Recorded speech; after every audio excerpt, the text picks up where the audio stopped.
yang dapat membuat setarik kain putih, merah dan putih, maka selama itu tidak akan kita mau menyerah kepada siapapun juga.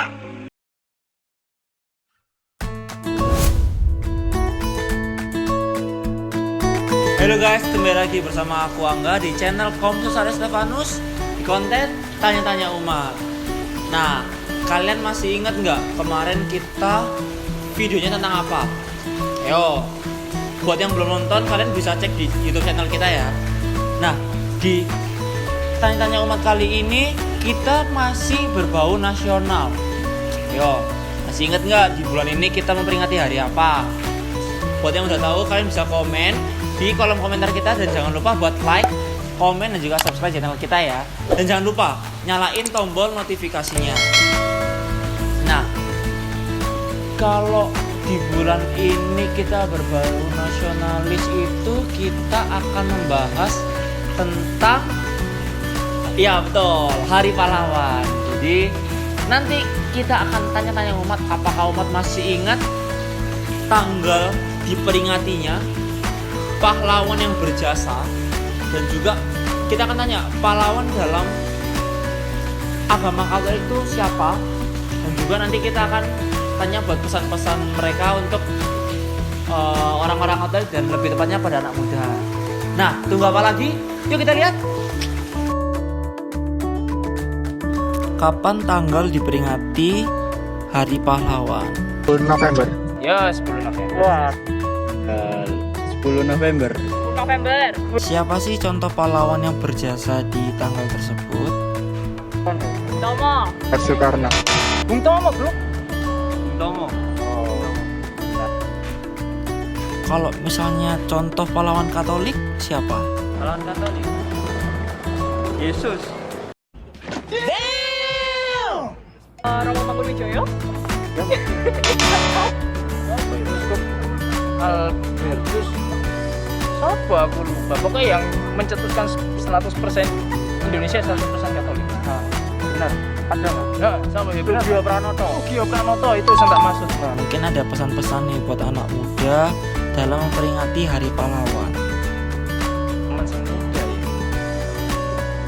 Berharap sih kita semangatnya tetap membara seperti semangat waktu perjuangan itu. Enggak cuma waktu udah merdeka aja semangatnya kita hilang.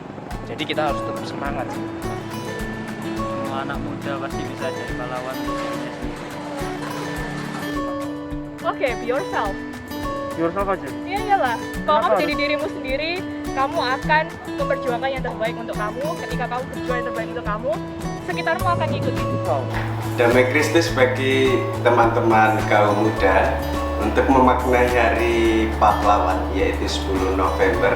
Yang pertama kita berdoa untuk jasa-jasa para pahlawan yang telah memberikan teladan bagi kita di dalam memperjuangkan kemanusiaan dan juga memperjuangkan supaya kita hidup di tanah air ini dengan damai dan sejahtera. Yang kedua, kita juga berdoa untuk tanah air tercinta ini. Yang ketiga, untuk para pemimpin dan siapapun, maka kita harus selalu ingat jasa-jasa baik para pahlawan. Kita juga harus selalu ingat bahwa para pemimpin itu ikut ambil bagian di dalam kesejahteraan hidup beriman. Nah, saudara-saudara, para kaum muda yang berbahagia, kita juga di dalam hidup menggereja, menurut Wahyu bab 19 ayat 9, berbahagialah orang yang hidup di takhta di hadapan anak domba Allah. Kita masih mengingat di dalam rumusan aku percaya tentang persekutuan para kudus.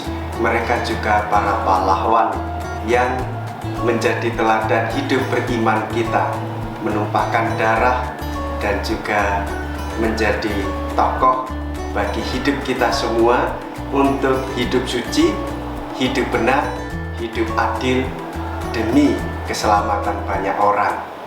Dan bagaimana mereka mengikuti Tuhan Yesus, sumber kemartiran, sumber kesucian, untuk selalu ingat pesan Tuhan supaya kita satu sama lain menjadi contoh di dalam doa, menjadi contoh di dalam kesucian, menjadi contoh hidup yang benar. Hidup yang benar yaitu bersembah sujud di hadapan Allah. Hidup yang benar selalu mengutamakan kepentingan banyak orang. Maka ini menjadi aktual bagi kita semua sebagai kaum muda Katolik. Hidup bukan untuk diri sendiri, tetapi hidup mementingkan kepentingan banyak orang.